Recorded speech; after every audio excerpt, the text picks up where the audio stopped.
Ever heard of Nightmare? Like a lot of other games in the 90s, it came with a VHS with 2 times with your play. The character in the video would give you instructions on what to do while you played the game in real time. Being a scaredy cat, I refused to play it when my mom bought it for us. My brother was disappointed about not being able to play Nightmare, but my mom had a solution. She brought out Rap Rat. It was a cheap, dingy little thing catered to kids my age. You went around the board, collected cheese, and the first player to reach the end would win.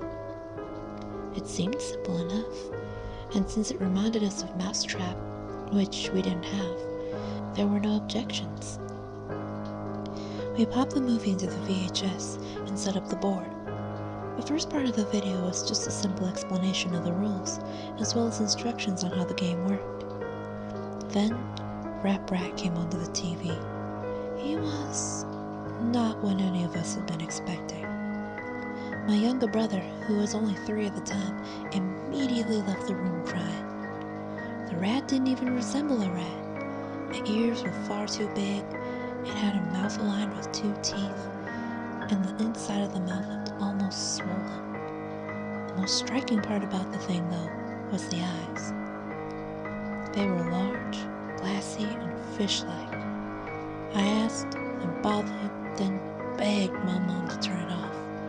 Rap Rat suddenly shouted loudly, screaming and wailing, "Wait your turn," in a demonic, low-pitched voice that was not at all like his normal, obnoxious nasal voice.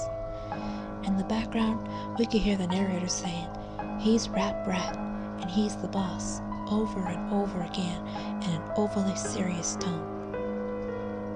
The video was indescribable. Images crossed the screen in quick succession, overcut with Rap Rat's expressionless eyes. The images were some of the things that I was afraid of at the time. A person looking over a balcony, a hornet slowly stinging someone's eye, an extreme close-up of a tarantula, a pit full of writhing cobras, and a bloodied syringe filled with green fluid. We immediately turned the video off, and I ran out of the room screaming, slamming my door. It took my mama 20 minutes to convince me that that video was gone, and that I would never, ever see it again. I had nightmares all week about Rap Rat. That wasn't the last time I saw Rap Rat. While my girlfriend and I were preparing to move in together, I was cleaning out the closet in my room and found Rap Rat again, with the same VHS and same board game inside. It was almost perfectly intact, save for a thick layer of cobwebs and dust bunnies on top of it. This was strange. Didn't my mother get rid of it? And what was the game doing in my room? I let out a bit of a gasp when I found it, and my girlfriend came into the room, asking what was the matter. Breathing harshly, I said, "Rap Rat." She laughed a bit, asking if it was a joke. I shook my head, explaining it wasn't. She didn't believe me. Nobody did, and I decided the only way to prove it to her was to show her the video. I borrowed my neighbor's VHS and played the video for her. However, the images had changed. I saw a clown, its nose bursting and spraying blood onto the screen. I saw a woman alone in a dark room. I saw a man being forced to pick up white-hot metal and hold it in his outstretched hand, turning his hand into a leathery mess. The scratching I heard as a child continued, picking up louder and louder. Then Rap Rat showed up and began twisting and convulsing, its arms thrusting this way and that. The costume wasn't a costume anymore. The felt was real fur. Its face wasn't plastic, but instead a bristle of thorns with teeth. The eyes turned inwards and suddenly popped out again.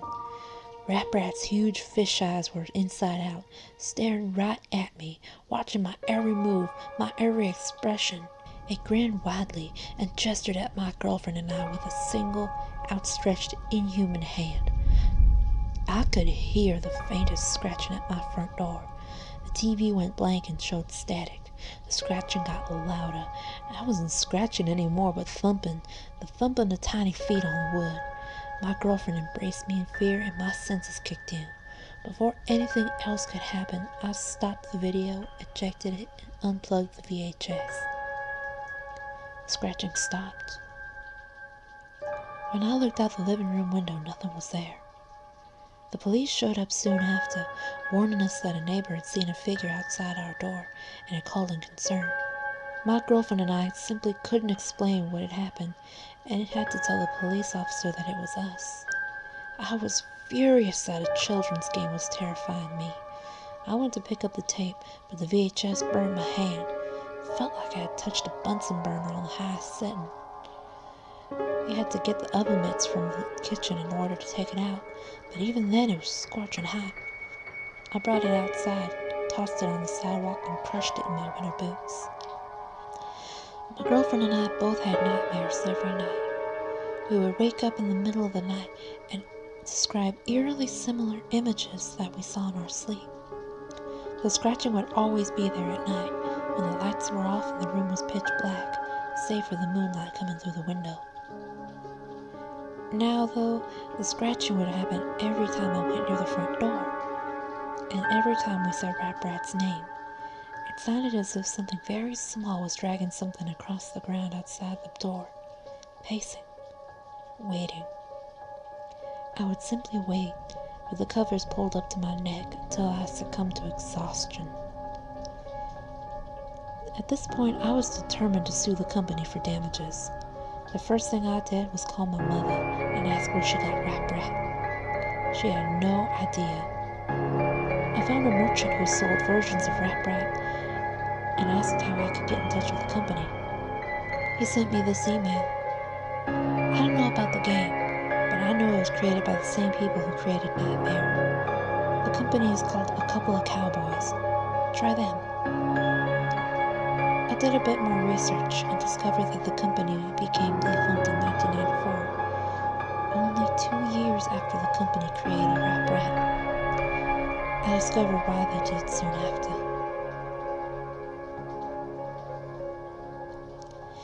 In 1992, the year of the game's development, A Couple of Cowboys had commissioned a manufacturing company in Haiti to create the doll portrayed in the game. The company who created the puppet ran a sweatshop where they forced women and children to produce various components of the puppet, including the felt and plastic of the doll. One day, a young Haitian girl got her arm caught in the industrial sewing machine. The spring loader, unable to handle the weight on the machine, came loose and struck the child's neck, killing her instantly. A few days after the funeral, the mother of the child came to the factory, demanding to see the owner, who denied he had anything to do with it. In a fit of rage, the mother said that the blood of the innocent would seep into every crevice of the doll, every component with which it was created, and all who touched it would die. She claimed to have summoned a fear demon, and screamed at the top of her lungs, "Apparat will curse you."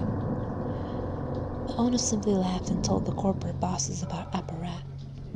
They spread the joke from person to person, and the game was named Rat Rat, a loose anagram of Apparat. Each recitation of the name Apparat brought with it a greater and greater curse. Only 2 years after Rat Rat was created, the company was shut down and the owners hired by Mattel. There were stories of the workers begging for days off, skipping work for weeks and weeks, finding the puppet in strange places.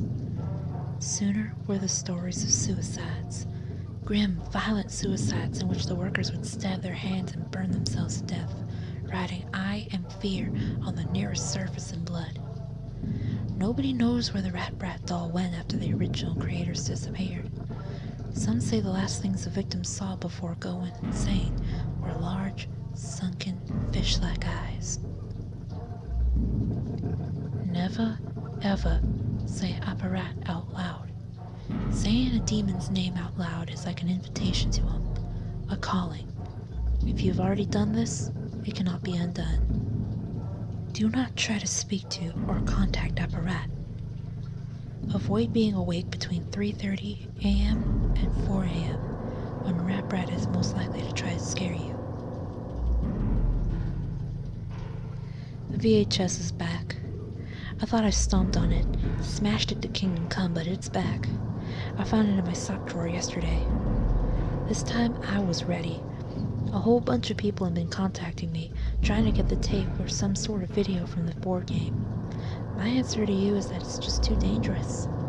If I did that, it could very well drive you insane, scare you to death. The video and the game and Rap Rat itself has some sort of strange power. Rap Rat follows me everywhere I go. I see little shadows in the corner or hear sounds coming out in the hallway when I'm the only one home. If Rap Rat is there, it will let you know, but it'll never let you see it, until it's too late, of course. A lot of people have been watching the normal video from the normal board game. That's the thing. Rap Rat can be normal. It'll trick you into thinking it's just a puppet, and then stalk you day and night.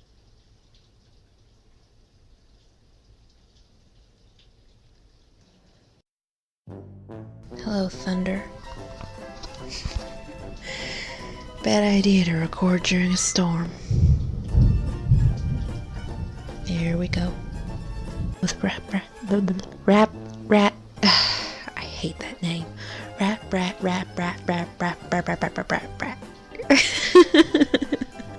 While you played the game in real time.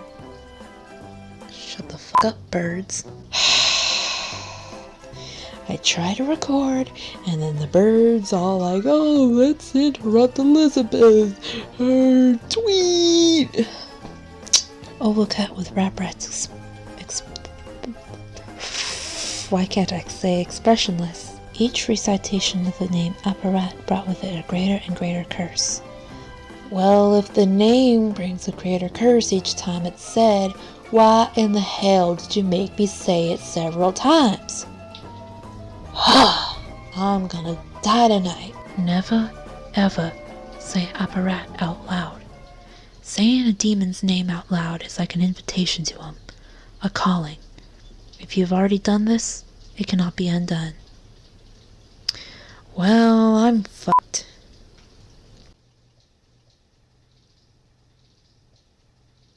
Happy birthday to you.